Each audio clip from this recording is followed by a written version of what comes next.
जब करदम जी ने बार बार कहा, तब देवहूति जी ने कहा कि हर स्त्री की एक ही इच्छा होती है कि विवाह के बाद वह मातृ तत्व को प्राप्त करे। मैं भी मां बनना चाहती हूँ। करदम जी ने देखा देवहूति का शरीर संतान उत्पत्ति लायक नहीं है।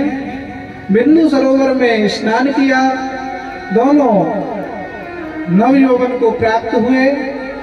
करदम जी ने ऐसा एक दिव्य विमान बनाया जो सर्वत्र विचरण करने वाला था, आकाश में घूमता रहता था, उसी में सारी समस्त सुख सुविधाएं थी। वह विमान अनेकों वर्षों तक आकाश में घूमता रहा।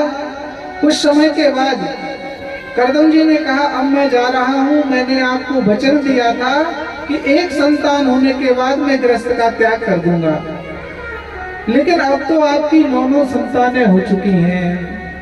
देवहूति जी ने कहा, स्वामी जी 9 कन्याओं को मैं कैसे संभालूंगी, कम से कम इनका विवाह करा जाइए और मुझे एक आधार के लिए एक पुत्र दे जाइए।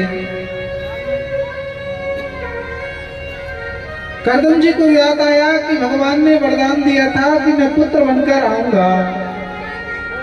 वह रुक गए। उसी समय ब्रह्मा जी आए और ब्रह्मा जी ने करदम जी से कहा कि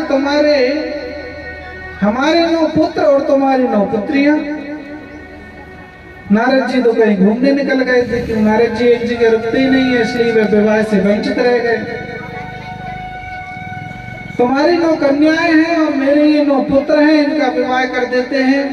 करदम जी ने कहा, चलो ठीक है, ये टेंशन के खत्म। इस प्रकार करदम जी ने कला का विवाह मरीचि से किया, अनसुईया का अत्रि से, श्रद्धा का अंगिरा से, हविर्भु का पुलस्त से, क्रिया का क्रतु से। इस प्रकार 9 कन्याओं का विवाह 9 पुत्रों से हो गया। ब्रह्मा जी अपने पुत्र और बहुओं को लेकर चले गए।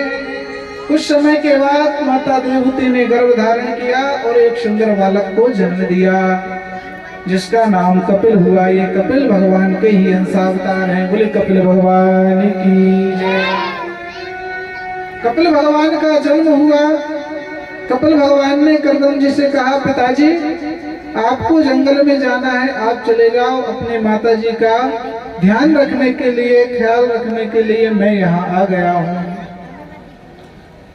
करदम जी देखिए, भगवान को पाने के बाद वन में जा रहे हैं, पाने के बाद जंगल में जा रहे हैं। और लोग भगवान को पाने के लिए जंगल में जाते हैं। महाराज अब तो ऐसा समय आ गया कि जंगल की बात तो छोड़ो, मंदिर जाने को भी समय नहीं है।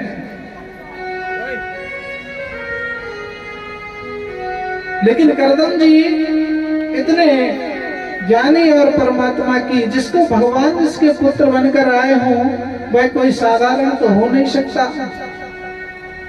करदम जी चले गए हैं। माता देवहूति को बहुत दुख हुआ।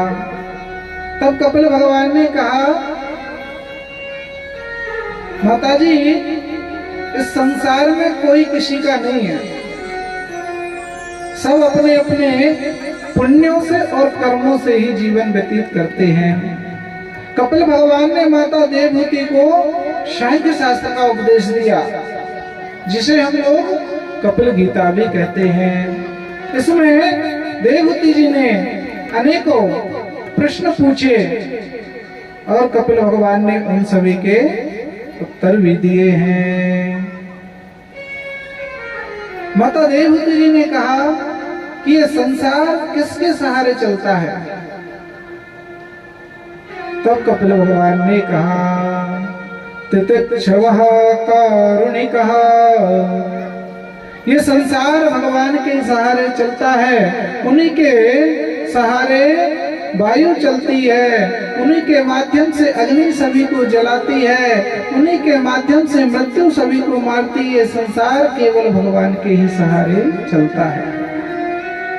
माता देवहूति ने पूछा, संत किसे कहते हैं? तब कहते हैं, अजात शत्रुवः शान्तः साधवा साधुभूषणा।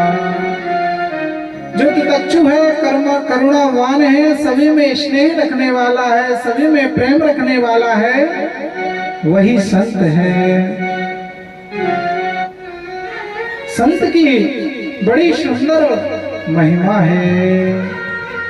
जिस प्रकार पर्वत होता है ना, पर्वत, उस पर कितने ही ओले गिरे, कितना ही पानी गिरे, कितना ही तूफान चलाए, लेकिन वह एक ही स्थान पर खड़ा रहता है, रखा रहता है।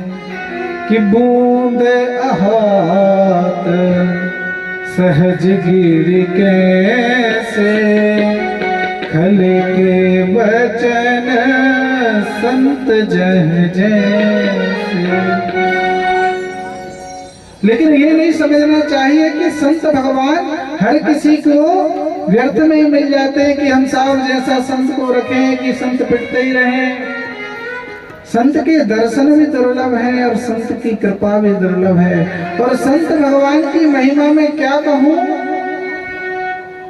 संत के तो गुणगान जितने गाए जाए उतने ही कम है।